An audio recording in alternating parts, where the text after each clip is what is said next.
আসসালামু আলাইকুম সবাইকে। কেমন আছেন সবাই? আশা করি সবাই ভালো আছেন। আলহামদুলিল্লাহ আমিও ভালো আছি। আজকে আমি আবারও চলে আসলাম আরেকটা নতুন ডিজাইন নিয়ে। আজকে দেখো 2 থেকে 3 মাস মেয়ে বেবিদের জন্য আমি একটা ড্রেস তৈরি করেছি, ওইটা শেয়ার করব। কীভাবে ডিজাইনটা দিয়েছি ওইটাই। তো এই যে সামনে দেখতে পাচ্ছেন যে আমি ডিজাইনটা অলমোস্ট করে নিয়েছি। এখন আমি এই সেলাইটা একটু করব। 2টো পাতা আমি রেখেছি। যেসব বন্ধুরা নতুন আমার ভিডিও এই প্রথম দেখছে তাদের জন্য আমি সেলাইটা দেখিয়ে দিচ্ছি। আর এই যে সেলাইটা আমি করছি এটা হচ্ছিল আড়ঙের নকশি সেলাই বলে। আড়ঙে সাধারণত এই ধরনের সেলাই করা কাপড় থাকে প্রায়। তো আর এই সেলাইটা অবশ্য আমার কাছে অনেক ভালো লাগে।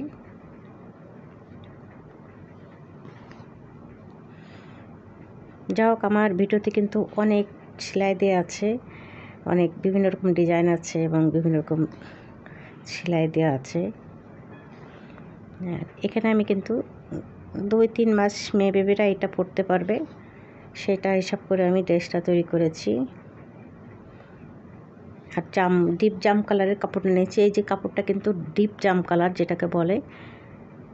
যাই হোক, আমি তো এই কাপড়টাকে ডিপ জাম কালার বলছি, আবার এটা হালকা জাম আছে নিচে। তো এর সঙ্গে আর কি সুতো ম্যাচিং করাটা একটু কঠিন হয়ে গেছিলো। তো আমি এখানে দিয়েছি হালকা গোলাপি আর টিয়া কালারের পাতা দিয়েছি। আর যে একটু খানিক দিয়েছি এটা একটু জাম কালারের সুতো হালকা দিয়েছি। যা হোক, যেহেতু একদম ছোট বেবি, এক সাইডে আমি ছোট একটা ফুল দিয়েছি।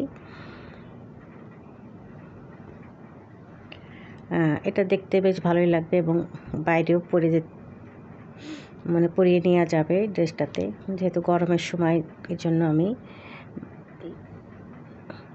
ভয়েল কাপড় দিয়েছি, একদম হালকা পাতলা কাপড়, পরে খুব আরাম বোধ করবে।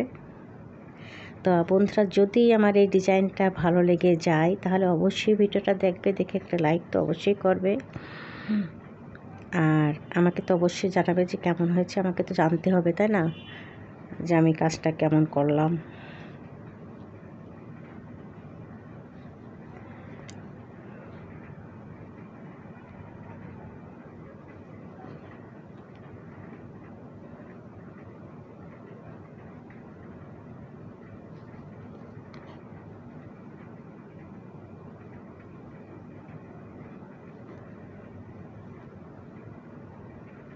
হ্যাঁ, আমার এই যে সুতাও শেষ, আমার এই কাজটাও কিন্তু শেষ হয়ে যায়।